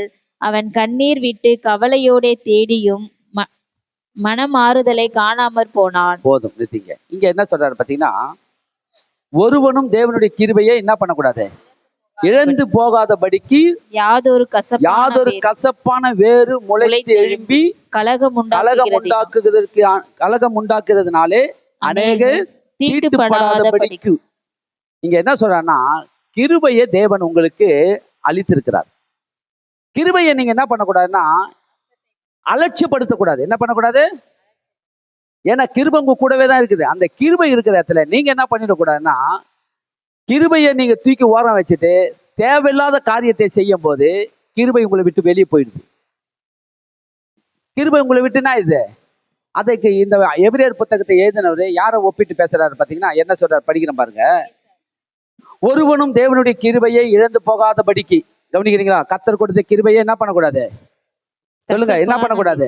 அசட்டை பண்ணக்கூடாது. ஆமா, இழந்து போகாதபடிக்கு யாதொரு கசப்பான வேறு முளைத்து எழும்பி. கசப்பான வேறுனா விபச்சாரம், வேசித்தனம், மது, மாது, இப்படிப்பட்ட காரியங்கள், எல்லா விதமான காரியங்களுக்கு நீங்க இடம் கொடுக்கும் போது கிருபை உங்களுக்கு என்னவாதுன்னா, இப்படிப்பட்ட வேறு உள்ளே எழும்பும் போது கிருபையை நீங்க என்ன பண்றீங்கன்னா அலட்சியப்படுத்துகிறவர்களா இருக்கிறீங்க. அது கிருபை என்ன பண்ணுமா? இப்ப சாலமோன் வந்து தேவன் கூடவே இருந்து நடத்தினார் பாருங்க. சாலமோன் நடத்துறான். அவன் என்ன பண்ணான் பாத்தீங்கன்னா, 1000 எத்தனை மனைவி அவனுக்கு? 700 மனைவி, 300 மறுமனையாட்டி இல்லையா? மொத்தம் 1000 பேர் கூட ஆண்டவர் என்ன பண்ணாரு? இவ்வளோத்தையும் வந்து இருந்த ஆண்டவர் கம்மன் இருந்தாரு. அதையும் மீறி அவன் என்ன பண்ணான் பாத்தீங்கன்னா, விக்கிரக தோப்புகளை தேவன் அவர்களெல்லாம் உண்டாக்கும் போது அவங்களுக்கு ஒத்தாசையா இருந்தான். அவங்க மனைவிமார்களுக்கெல்லாம் இவன் என்ன பண்ணான்? இவனே ஆலய என்ன பண்ணான்? விக்கிரக தோப்புகளை கட்டி கொடுத்தான், சிலைகளை உருவாக்கி இவனே முன்னெந்து செய்யறான். ஆண்டவர் 2 விசை வந்து அவனுக்கு உணர்த்துறாரு, நீ இதை செய்யாத, நான் உன் தேவன், என்னை விட்டு நீ என்ன பண்றது? அந்த காரியத்துக்கு இடம் கொடுக்காதான். ஆனா என்ன நினைச்சு பார்த்தா, அவன் ஆண்டவருடைய சத்தத்துக்கு செவி கொடுக்காத பட்சத்தில் ஆண்டவர் அவனை விட்டு விலகி போயிட்டாரு. அதை தான் இங்க சொல்றாரு பாருங்க. என்ன சொல்றாரு? கசப்பான வேறு முளைத்து எழும்பி கலகம் உண்டாக்குறதுனாலே அநேக தீட்டுப்படாதபடிக்கும் ஒருவனும் வேசி கள்ளனாகவும் ஒருவேளை போஜனத்துக்காகவும் தன் சேஷ்ட புத்திர பாகத்தை விற்று போட்ட ஏசாவை போல சீர்கெட்டவனாக சீர்கெட்டவனாகவும் இராதபடிக்கு எச்சரிக்கையா இருங்கள். யாரை ஒப்பிட்டு எழுதியிருக்கிறாங்க? ஏசா என்ன பண்ணாரு? சேஷ்ட புத்திர பாகத்தை என்ன பண்ணான்? யாருக்கு வித்து போட்டான்? பாருங்க, யாக்கோப். யாக்கோப்புக்கு வித்து போட்டான். சேஷ்ட புத்திர பாகனா மூத்த மகன் என்கிற ஒரு அந்தஸ்து. அப்பாவுடைய அந்தஸ்து அடுத்த மூத்த மகனுக்கு தான் கொடுப்பாங்க. அப்பா இருக்கிற வரைக்கும் அப்பா இருந்தாலும் மூத்த பிள்ளைக்கு தான் முதலிடம் கொடுத்து எல்லா காரியத்தையும் சில காரியத்திலும் மூத்த பிள்ளைகிட்ட தான் என்ன பண்ணுவாங்க, சில ஆலோசனை கேட்டு இதை செய்யலாம் அதை செய்யலாம்னுவாங்க. ஊர் மக்கள் என்ன பண்ணுவாங்கன்னா, அப்பா இல்லைப்பா அவங்க மூத்த பிள்ளை இருக்கிற மூத்த பிள்ளையை கூப்பிடு, மூத்த பிள்ளைக்கு தான் என்ன பண்ணோம் அவர் பார்த்து தான் செய்யணும். சேஷ்ட புத்திரன் என்ன பண்ணான் பார்த்தீங்கன்னா, இங்கே அதை தான் சொல்றாரு, ஒருவனும் வேசி கல்லனாகவும் ஒருவேளை போஜனத்துக்காகவும், அதாவது சாப்பாட்டுக்காக கிருபையை எழுந்துடாதீங்க. எவனா கூப்பிட்டு, ஏம்பா இது ஃபாரின்லேருந்து எடுத்துன்னு வந்துக்கிறேன்பா, இது நான் ஃபாரின்லேருந்து வந்த சரக்கு, இது எங்கேருந்து வந்த சரக்கு? ஃபாரின்லேருந்து வந்த சரக்கு, மிலிட்ரி கேம்ப்லேருந்து எடுத்துன்னு வந்துக்கிறேன், இப்படிலாம் சொல்லி சொல்லி என்ன பண்ணாங்க, நிறைய பேர் குடிக்க வைக்கிறாங்க பாருங்க. நீங்க அப்படிப்பட்ட காரியத்திற்காக நீங்க என்ன பண்ணிடாதீங்க. கிருபை உங்க கூட இருக்குது. அப்படிப்பட்ட காரியத்தை செய்யும் போது கிருபை உங்களை விட்டு வெளியே போயிடும், உங்களை விட்டு வெளியே போகும். பெண்கள் என்ன பண்றாங்க, சில காரியத்துல தேவையில்லாத காரியத்துல ஈடுபடும் போது பெண்களுக்கும் சரி ஆண்களுக்கும் சரி இதை தான் ஒப்பிட்டு பேசுறாரு பாருங்க. வேசி கல்லனாகவும் ஒருவேளை போஜனத்துக்காகவும் தன் சேஷ்ட புத்திர பாகத்தை விற்று போட்டான். சேஷ்ட புத்திர பாகத்தை எங்க விற்று போட்டான்? ஆதியா புத்தகத்துல வாங்க, அவன் என்ன பண்ணான்றது பார்க்கலாம் பாருங்களாம். ஆதியா புத்தகம் 26ஆம் அதிகாரத்துல வாங்க, அவன் எவ்வளவு அலட்சியமாய் அந்த சேஷ்ட புத்திர பாகத்தை அவன் என்ன பண்ண பாருங்க. 26ஆம் அதிகாரம் 29ஆம் வசனத்திலிருந்து படிங்க. 26, 29 படிங்க. 26, 28 இருங்க, இல்ல 25, சாரி 25, 29 படிங்க. 25ஆம் ஆதியாம் புத்தகம் 25. ஒரு நாள் ஏசா வெளியிலிருந்து கலைந்து வந்த போது, எல்லாரும் கவனிங்க பாருங்க, இது நடந்ததை இங்க எழுதியிருக்கிறாங்க. இது முதல்ல நடந்த இடம், இந்த இடத்துல தான் அந்த காரியம் நடந்தது. அதை கொண்டு வந்து எபிரேயர் புத்தகத்தை எழுதுங்க. பல ஆயிரம் வருஷத்துக்கு அப்புறம் தேவனுடைய பரிசுத்த ஆவியை கொண்டு ஒரு மனுஷனை எழுத வைக்கிறாரு. அவரு கொண்டு வந்து எபிரேயர் புத்தகத்தை எழுதியிருக்கிறாரு. என்ன நடந்தது பாத்தீங்கன்னா, ஒரு நாள் ஏசா வெளியில இருந்து கலைத்து வந்த போது யாக்கோபு கூழ் சமைத்துக் கொண்டிருந்தான். அப்பொழுது ஏசா யாக்கோப்பை நோக்கி, அந்த சிவப்பான கூழிலே நான் சாப்பிட கொஞ்சம் தா, இளைத்திருக்கிறேன் என்றான். இதனாலே அவனுக்கு ஏதோம் என்கிற பேர் உண்டாயிற்று. அப்பொழுது யாக்கோபு, உன் சேஷ்டபுத்திர பாகத்தை இன்று எனக்கு விற்று போடு என்றான். அதற்கு ஏசா, இதோ நான் சாக போகிறேனே, இந்த சேஷ்டபுத்திர பாகம் எனக்கு என்னத்திற்கு என்றான். அப்பொழுது யாக்கோப்பு, இன்று எனக்கு ஆணையிட்டு கொடு என்றான். அவன் யாக்கோப்புக்கு ஆணையிட்டு தன் சேஷ்டபுத்திர பாகத்தை அவனுக்கு விற்று போட்டான். அப்பொழுது யாக்கோபு ஏசாவுக்கு அப்பத்தையும் பயிற்றங்குழையும் கொடுத்தான். அவன் புசித்து குடித்து எழுந்திருந்து போய்விட்டான். இப்படி ஏசா தன் சேஷ்டபுத்திர பாகத்தை அலட்சியம் பண்ணினான். என்ன பண்ணானா? அலட்சியம். எதுக்காக? என்ன அப்படி கிருபை? அதாவது இதை காட்டிலும் மேலானது கிடைச்சதா? ரொம்ப சாதாரண ஒரு அல்ப காரியத்துக்காக, கூழுக்காக தன்னுடைய சேஷ்ட புத்திர பாகத்தை என்ன பண்ணான்? யார் கையில விட்டு போட்டான்? ஆணையிட்டு கொடுக்குறான். ஆணையிட்டு, இனி எனக்கு சேஷ்ட புத்திர பாகமே எனக்கு வேண்டாம், இதான் நீயே வச்சுக்கோ, எனக்கு கூழ கொடு, ஒரு சொம்பு கூழ கொடுன்னு கேட்குறான். சாதாரண ஒரு அல்பமான காரியத்துக்காகலாம் என்ன பண்றாங்க பாருங்க, ஜனங்க சிக்கி கொண்டு மாட்டிக்கொள்றாங்க பாருங்க. இங்க ஒரு அதாவது குணா பாஸ்டர் இருக்கிறார் இல்லையா, அவருடைய சகோதரர் ராமன்றவர் ஒரு வாரத்துக்கு முன்னே ஆக்சிடென்ட் ஆகி கால் உடஞ்சிச்சான் பாருங்க. கால் அவருக்கு உடஞ்சிச்சு.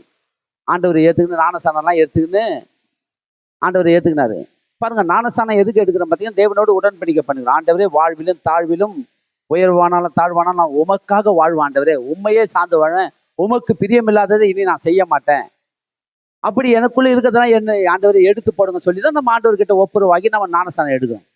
என்ன நடந்தது பார்த்தீங்கன்னா, அவர் பைக் ஓட்டிட்டு போகும்போது எங்கேயோ வீழ்ந்து கால் உடஞ்சி காலை எடுக்கணுமா. ஏன் எடுக்கணும்? ஆண்டவர் பிள்ளையாச்சு, அது ஏன் அவருக்கு அப்படி நடந்தது? காரணம் கேட்டால், அதிகமாக மதுபானம் குடிப்பாராம். மதுபானம் குடிச்சிட்டு ஓட்டிக்கிட்டு போகும்போது இப்படி விழுந்தது. அப்போ என்ன காரணம்? தேவனுடைய கிருபை என்ன பண்ணியிருக்கிறாரு? அவர் உடனே ஆண்டவர் ஏத்துக்குன்னு வாழ்ந்தாருப்பா. ஆண்டவர் சபைக்கு போனாரு, ஆண்டவர் ஏத்துக்குன்னு வாழ்ந்தாரு. அவருக்கே இந்த பிரச்சனை. அப்புறம் நேத்துக்கு ஆலயத்துக்கு போனோம் நம்ம? ஏன் நம்ம சபைக்கு நம்ம எதுக்கு ஆலயத்துக்கு போனோம்? இப்படி எல்லாம் பேசுறாங்க. உடனே பழி யார் மேல போடுறாங்க? கர்த்தர் மேல பழிய போட்டுருவாங்க. பாருங்க, இவங்க என்ன பண்றாங்க பார்த்தீங்கன்னா, கர்த்தருக்கு கூட இருக்கிறாரு, கர்த்தருக்கு பயந்து நம்ம நடப்போம். இப்படி செய்தா நம்ம பிசாசு நம்மளுக்கு என்ன பண்ணுவோம்? உள்ள வந்துருவானே. திருடன் வந்து கொல்லவும் அழிக்கவும் நம்மை தேடி வந்து நம்மளை அழிப்பதற்காகவே அந்த என்ன பண்ண எத்தனை கட்டி கொண்டு இருக்கோம். அதனால நம்ம என்ன பண்ணக்கூடாது? இந்த காரியத்தை செய்யக்கூடாதுன்ற எண்ணம் ஒவ்வொரு உள்ளத்திலும் இருக்கணும். பாருங்க, இந்த மனுஷன் இப்படி செஞ்சதுனால என்ன ஆச்சு? காலை எடுக்கணும்ட்டாங்களாம். அப்ப கர்த்தரா செஞ்ச காலை உடைச்சாரு. கொஞ்சம் யோசித்து பாருங்க. தேவனுடைய கிருபையை நம்ம என்ன பண்ணோம்? அலட்சியப்படுத்தக்கூடாது. எனக்கு உடனே கேட்ட உடனே வேதனையாச்சு. ஞானசாரெல்லாம் எடுத்தது அதை என்ன? ஆமாம் பிரதர், எடுத்து கடவுள் பயமே கொஞ்சம் கூட இல்லை. கடவுளுக்கு இவ்வளோ நாள் நடத்தி வந்தாரு, ஆனா கடவுளுக்கு இடம் கொடுக்கல. இது மாதிரி ஆச்சு. அப்ப யார் செஞ்ச தப்பு? நம்ம தான். நம்ம வந்து என்ன பண்ண? அலட்சியப்படுத்தக்கூடாது. இந்த ஏசா என்ன பண்ணா? சாதாரண கூழுக்காக சேஷ்ட புத்திர பாகத்தை என்ன பண்ண? அலட்சியம் பண்ணினான்னு சொல்லி எபிரேயர் புத்தகத்துல எழுதினாரு. என்னதான் நீங்க மறுபடியும் என்னதான் நீங்க மறுபடியும் அந்த கர்த்தர் கொடுத்த கிருபையை அலட்சியம் பண்ணிட்ட பிறகு என்ன சொல்றாரு பாருங்க, நான் படிக்கிறேன், நல்லா கவனிங்க. ஒருவனும் வேசி கல்லனுக்காகவும் ஒருவேளை போஜனத்துக்காகவும், யாராவது உங்களுக்கு விலை உயர்ந்த நல்ல ஆகாரங்களை கொண்டு வந்து மேஜையில வச்சு அது கூட அநேக காரியங்களை வைத்து உங்களை கூப்பிடும் போது அந்த இடத்துல நீங்க என்ன பண்ணணும்? ஜாக்கிரதையா இருக்கணும். போஜனத்துக்காகவும் சரி, அநேக தேவையில்லாத காரியத்தை உங்களுக்குள்ள வரும்போது நீங்க என்ன பண்ணக்கூடாது? உங்களுக்குள்ள இயேசு இருக்கிறாருன்ற எண்ணம் உங்க உள்ளத்துல இருக்கணும். ஒவ்வொருத்தருக்கும் ஆண்டவர் என் கூட இருக்கிறாரு, இது தேவனுடைய ஆலயம், இந்த ஆலயத்தை நான் கெடுக்க மாட்டேன், இந்த ஆலயத்துக்குள்ளே அவர் வாசம் பண்ணுகிறார், இந்த ஆலயத்துக்குள்ளே அவர் உலாவுகிறார், அதனால நான் இதை செய்ய மாட்டேன்ங்கிற எண்ணம் இருக்கணும். பாருங்க, இப்படி அவர்கள் என்ன பண்ணாங்க பார்த்தீங்கன்னா, போஜனத்துக்காகவும் தன் சேஷ்ட புத்திர பாகத்தை விற்று போட்ட ஏசாவை போல சீர்கெட்டவனாகவும் இராதபடிக்கு எச்சரிக்கையா இருங்கள். அவன் சீர்கெட்டா மாரி நீங்க என்ன பண்ணிடாதீங்க? ஜாக்கிரதையா இருங்க. எச்சரிக்கைப்படுத்துறாரு. சொல்லிட்டு என்ன சொல்றாரு? ஏனென்றால் பிற்பாடு அவன் ஆசீர்வாதத்தை சுதந்திரித்து கொள்ள விரும்பியும் என்ன பண்ணா? மறுபடியும் எப்படியாவது ஆசீர்வாதத்தை சுதந்திரிக்கணும் சொல்லி ஆசீர்வாதத்தை அவனுக்கு என்ன பண்ணாரு? ஈசா ஆசீர்வதிக்கணும்னு சொல்லி ஏசாவை தான் விரும்பினாரு. ஆனா வரலையா? யாருக்கு கிடைச்சது? யாக்கோபுக்கு கிடைச்சது. விரும்பியும் அவனுக்கு கிடைக்கலையா? பாருங்க, ஆகாதவன் என்று தள்ளப்பட்டதை அறிவீர்கள், அவன் கண்ணீர் விட்டு கவலையோடு தேடியும் மன ஆறுதலையும் காணாமல் போனான். அதனால் நான் என்ன சொல்றேன்னா, கிருபையை நீங்க ஒரு வாட்டி ஏந்துட்டீங்கன்னா மறுபடியும் கிருபையை கிடைக்கிறதுக்கு ரொம்ப கஷ்டம். கிருபையை நீங்க என்ன பண்ணக்கூடாது? அலட்சியப்படுத்திடாதீங்க. கிருபையால் தான் நம்ம என்ன பண்றோம்? நல்ல நமக்கு சுகபல ஜீவனோடு வாழ்கிறோம், நோய் நொடி இல்லாத இருக்கிறோம், எந்த ஒரு மன உளைச்சல் இல்லாத வாழ்கிறோம். இதுக்கெல்லாம் ஆதாரம் நம் கர்த்தர். இதை நம்ம என்ன பண்ணக்கூடாது? மண்ணுக்காக என்ன பண்ணக்கூடாது? மாணிக்கமான இயேசுவை இழந்துடாதீங்க. எல்லாம் மண்ணு. சாதாரண ஒரு காரியத்துக்காக நீங்க தேவ கிருபையை இழந்துடாதீங்க. கர்த்தருடைய கிருபை என்னோடு இருக்குது. பாருங்க, எந்த இடத்துக்கு போனாலும் எனக்கு என்ன ஆகுதுன்னா, யார் நம்மளை அழைச்சி பார்த்தாலும் அதை பத்தி நான் கவலையே படுறது. பாருங்க, நல்லா பேசுறவங்களே திடீர்னு நம்மளை அவதூறாய் பேசுவாங்க. நல்லா பேசுறவங்களே நம்மளை பேசுவாங்க. பாருங்க, இது உண்மையில நடக்குது. நல்லா பேசுறவங்களே நம்மளை அவதூறாய் பேசி நம்மளை என்ன பண்ணுவாங்க? நல்லவன் சொல்லியிருப்பாங்க, அதுக்கப்புறம் பார்த்தீங்கன்னா வேற மாதிரி பேசுவாங்க. அதனால சோர்ந்தே போவாதீங்க. அவங்க யாரும் நம்மளுக்கு சர்டிஃபிகேட் கொடுக்குது, அதை பத்தி கவலையே படாதீங்க. நல்லவன் சொன்னாலும் சரி, கெட்டவன் சொன்னாலும் கவலையே படாதீங்க. நீங்க ஒண்ணு என் கர்த்தருடைய பார்வையில நான் நல்லவனா இருக்கிறேன்னு சொல்லி அந்த எண்ணத்தை நீங்க உள்ளத்துல வச்சு நீங்க வாழ்வீர்கள்னு சொன்னா, அவங்க பேசுறதுலாம் ஒண்ணுமே உங்களுக்கு என்ன ஆகுது? அதை பத்தி நீங்க கவலையே பட வேண்டிய அவசியமே இல்லை. இன்றைக்கு நான் உங்களுக்கு சொல்லுகிறேன், இயேசு உங்களோடு இருக்கிறார், அவருடைய கிருபை உங்களோடு இருக்குது. தேவன் உங்களை படிப்படியாய் உயர்த்தி உங்களை மேன்மைப்படுத்தி கண்மலையின் மேல் கொண்டு போய் நிறுத்துவார். எல்லா கண்களுக்கு முன்பாக உங்களை உயர்த்துவார். மலை மேல இருக்கிற பட்டணத்தை போல உங்களை பிரகாசிக்க பண்ணுவார். ரத்தினங்களைப் போல தேவன் சொல்றாரு, ரத்தினங்களைப் போல உங்களை நான் என்ன பண்ணுவேன்? உங்கள் அஸ்திபாரத்தை உறுதிப்படுத்துவேன் என்று சொல்லி வாக்கு கொடுக்கிறார். அப்ப இன்றைக்கு நான் உங்களுக்கு சொல்றேன், சாதாரண ஒரு போஜனத்துக்காக கிருபையை எழுந்துடாதீங்க. பாவமான காரியங்களுக்காக கிருபையை எழுந்துடாதீங்க. அதுக்குதான் ஒப்பிட்டு பேசினாரு. யாரை ஒப்பிடலான்னு சொல்லி எண்ணத்தை வச்சிருப்பாரு. உடனே தேவன் கொடுத்துருப்பாரு. ஏசாவா எழுதிங்க இந்த இடத்துல. ஏசா என்ன பண்ணான்? சேஷ்ட புத்திர பாகத்தை அலட்சியம் பண்ணி, கூழுக்காக அவன் அலட்சியம் பண்ணி சேஷ்ட புத்திர பாகத்தை எழுந்து பண்ணான். அவனுடைய இதுவே இல்லை. பாருங்க, அவனுடைய வம்சமே எங்குமே எழுதப்படலை. ஏசாவுடைய வம்சமே காணோம். யாக்கோபுடைய வம்சம் இயேசு கிறிஸ்துடைய வம்சத்துல வந்துச்சு. ஏசாவுடைய வம்சம் பாருங்க, இல்லவே இல்லை பாருங்க. எங்க போச்சு? அவன் அலட்சியப்படுத்திட்டான், கர்த்தரை உதறி தள்ளிட்டான் அவன். நான் உங்களுக்கு சொல்லுகிறேன், என் ஆண்டவராகிய இயேசு கிருபை உங்களோடு இருக்கிறபடினால அவருக்கு ஈடாக வேற எதையும் நீங்க என்ன பண்ணாதீங்க, முன்ன வைக்காதீங்க. இன்றைக்கு நான் உங்களுக்கு சொல்லுகிறேன், எந்த சூழ்நிலையிலும் சரி தேவனுடைய கிருபையை நான் மேன்மைப்படுத்துவேன். அந்த கிருபை எனக்கு போதும். அவருடைய கிருபை என்னை எப்பொழுது என்ன பண்ணும்? நன்றாய் நடத்தும். இல்லையா? கர்த்தருடைய கிருபையில நாம் வாழ்கிறோம். எடுத்துக்கொள்ளுங்க, எரேமியா புத்தகம் போன வாரம் படிச்சுமா, அந்த வசனத்தை ஒரு வாட்டி படிச்சிடலாம். எரேமியா புத்தகத்தை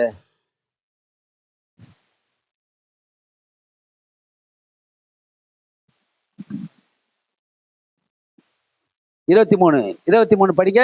9:23 படிங்க. நாணி தன் நாணத்தை குறித்து மேன்மை பாராட்ட வேண்டாம். பராக்கிரமன் தன் பராக்கிரமத்தை குறித்து மேன்மை பாராட்ட வேண்டாம். ஐஸ்வர்யவான் தன் ஐஸ்வர்யத்தை குறித்து மேன்மை பாராட்ட வேண்டாம்.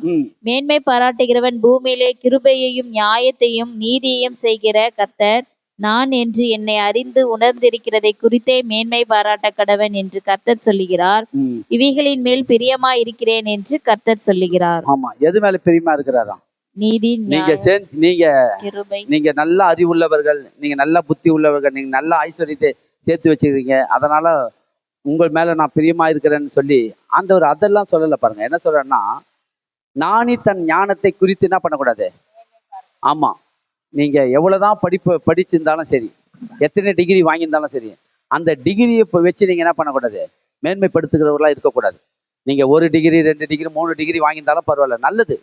அதனால நமக்கு என்ன, நல்ல நாலேஜ் நமக்கு கிடைக்கும், நல்லது. ஆனா நான் 3 டிகிரி வாங்கினவன் அப்படின்னு சொல்லி நீ எங்கேயும் போய் நிற்கக்கூடாது. நீங்க ஒன்றே தான் செய்யணும். அது நான் சொல்றது என்ன சொல்றேன், நானி தன் ஞானத்தை குறித்து மேன்மை பாராட்ட வேண்டாம். பராக்கிரமன் தன் பராக்கிரமத்தை குறித்து மேன்மை பாராட்ட வேண்டாம். அதாவது பராக்கிரமன்னா அவன் எப்போதும் பார்த்தீங்கன்னா ஆள் பலத்தோடு அடியாள் பலத்தோடு, சில பேர் இன்றைக்கு வந்து நாங்கள் ஒரு குரல் குத்தா போதும் ஒரு படையே நெருங்கி வந்துடும் எனக்கு அப்படின்னு சொல்லிலாம் இருக்கிறாங்க பாருங்க. ஆனா அதையும் தேவன் என்ன சொல்றாரு, பராக்கிரமன் தன் பராக்கிரமத்தை குறித்து மேன்மை பாராட்டாதீங்க. அப்புறம் பணக்காரர்கள், ஐஸ்வர்யவான் தன் ஐஸ்வர்யத்தை குறித்து என்ன பண்ணக்கூடாது, மேன்மை பாராட்ட வேண்டாம். பணம் எவ்வளவு சேர்ந்தாலும் என்ன பண்ணக்கூடாது, பணம் என் ஆதாரம் கிடையாது, பணம் நம்மளுடைய ஆதாரம் கிடையாது. பணம் நமக்கு வேணும். எத்தனை பேருக்கு பணம் வேணும்? பணம் வேணும். விரும்புறீங்களா? தம்பி வேணாப்பா உனக்கு? ஜோசுவா வேணும், பணம் நிறைய வேணும். ஆனா எவ்வளவுதான் பணம் பெருகினாலும் நம்ம என்ன பண்ணக்கூடாது, நாம் பணத்தை மேன்மை பாராட்ட மாட்டேன். இதெல்லாம் கர்த்தர் எனக்கு கொடுத்தாரு, இதையெல்லாம் நான் அனுபவிப்பதுக்காக கர்த்தர் கொடுத்தாரு. நான் நல்லா என்ன பண்ணுவேன், நல்ல நல்ல காரியங்களுக்காக என் பணத்தை செலவு பண்ணுவேன், அனுபவிப்பேன், எல்லா காரியத்துக்காக நான் பயன்படுத்துவேன் அப்படின்ற எண்ணம் இருக்கணும். ஆனா பணத்தை நாம் பெருகின உடனே நம்மளுடைய தலகருவும் பெருகக்கூடாது. நம்மளுடைய தலகருவு என்ன கூடாது, பெருகக்கூடாது. அதான் சொல்றாரு, ஐஸ்வர்யவான் தன் ஐஸ்வர்யத்தை குறித்து மேன்மை பாராட்ட வேண்டாம். மேன்மை பாராட்டுகிறவன் பூமியில என்ன, எதை மேன்மை பாராட்டணுமா? கிருபையும் நியாயத்தையும் நீதியும் செய்கிற கர்த்தர் நான் என்று என்னை அறிந்து உணர்ந்திருக்கிறதை குறித்தே மேன்மை பாராட்ட கடவான். இதுக்கெல்லாம் ஆதாரம் என் கர்த்தர், வேற ஒன்றையும் நீங்க மேன்மை பாராட்டக்கூடாது. எல்லாத்துக்கும் நான் நல்லா இருக்கிறேங்க, என்னைக்கு ஆண்டவரை ஏற்றுக்கொண்டனோ அன்னில இருந்து நான் இன்னைக்கு என் வாழ்க்கை நல்லா இருக்குது. இதுக்கெல்லாம் ஆதாரம் யாரு? என் கர்த்தர். பணத்தை மேன்மை பாராட்டாதீங்க, அறிவை மேன்மை பாராட்ட வேண்டாம், பலத்தை மேன்மை பாராட்ட வேண்டாம். உங்களுடைய அந்தஸ்து, உங்களுடைய ஜாதி, உங்களுடைய குலம், இதெல்லாம் அழுக்கும் கந்தையமா இருக்குது தேவனுடைய பார்வையில. அப்ப நீங்க எதை மேன்மை பாராட்டணும்?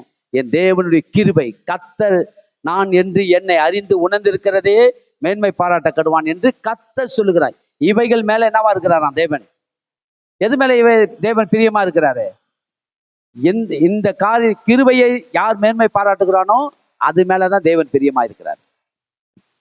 அப்ப தேவன் உங்கள் மேல் பிரியமா இருந்தால், வேதம் சொல்லுது, தேவனுடைய அதாவது துர்மார்க்கருடைய ஆலோசனை கேளாமல் பாவிகளுடைய வழியில நில்லாமல் கர்த்தருடைய வேதத்திலே பிரியமா இருக்கிற மனுஷன் பாக்கியவான். அப்ப நீங்க அதுல பிரியமா இருக்கும்போது தேவன் உங்களோட சேர்ந்து பிரியமா இருக்க விரும்புகிறார்.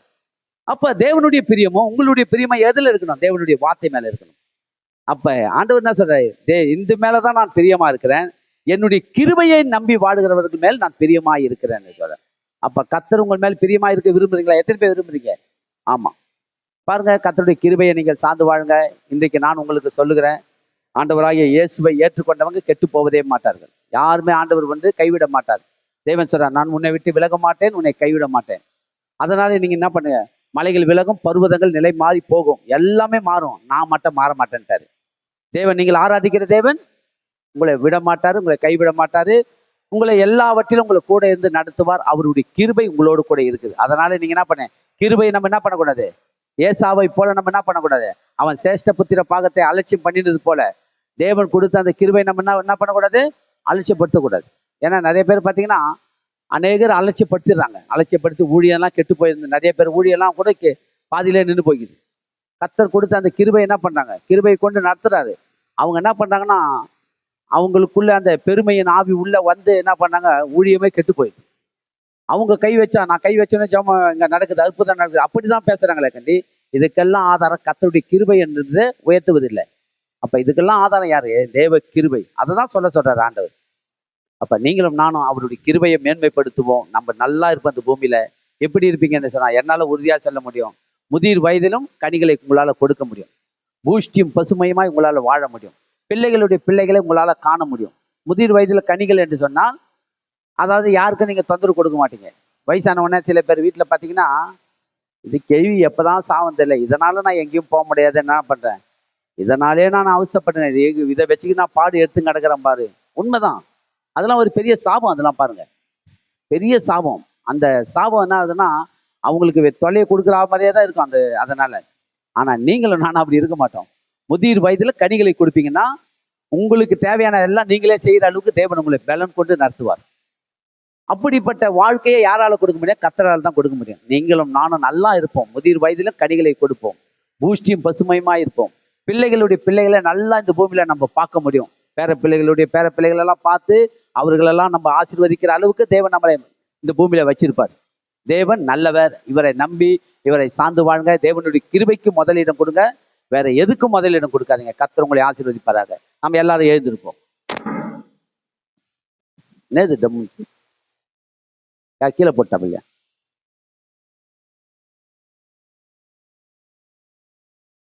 சோத்திரம். நம்ம எல்லாரும் செபிப்போம். நன்றி ஆண்டவரே, நன்றியோடு உம்மை ஸ்தோத்தரிக்கிறோம். இந்த அற்புதமான நேரத்தில் உங்களுடைய கரத்தில் எங்களை தாழ்த்துகிறோம், அர்ப்பணிக்கிறோம், ஒப்பு கொடுக்கிறோம். என் தேவன் தாமே இந்த நாளிலே உங்களுடைய கிருபையை குறித்து நாங்கள் பார்த்தோம். என் தேவனுடைய கிருபை ஆண்டவர் எங்களுக்கு போதும் அப்பா. உங்களுடைய கிருபையை நாங்கள் ஒரு நாளும் அலட்சியப்படுத்தாமல், அந்த கிருபையை நாங்கள் ஆண்டவரை ஒரு நாளும் பின்னிட்டு வைக்காமல், எல்லா இடங்களிலும் கிருபையை நாங்கள் முதலிடமாய் வைத்து வாழ எங்களை கற்றுக் கொடுத்து எங்களை நடத்துங்கப்பா. எங்களை தாழ்த்தி அர்ப்பணித்து ஒப்பு கொடுக்கிறோம். என் சபை மக்களை ஆசீர்வதிங்க, வழி நடத்துங்க. இயேசுவின் நாமத்தில் வேண்டிக் கொள்கிறோம் ஜீவனுள்ள நல்ல பிதாவே, ஆமென். என் ஆத்துமாவே கர்த்தரை ஸ்தோத்திரி, என் முழு உள்ளமே பரிசுத்த நாமத்தை ஸ்தோத்திரி. என் ஆத்துமாவே கர்த்தரை ஸ்தோத்திரி. கர்த்தர் செய்த சகல உபகாரங்களையும் மறவாதே. கர்த்தராகிய இயேசு கிறிஸ்துவின் கிருபையும், பிதாவாகிய தேவனுடைய அன்பும், பரிசுத்த ஆவியானுடைய ஐக்கியமும், சமாதானமும், சந்தோஷமும் நம் சபையார் அனைவரோடு கூட இருப்பாராக. சொல்லுங்க, ஜீவனை பார்க்கலும் கிருபை நல்லதுன்னு சொல்லுங்க.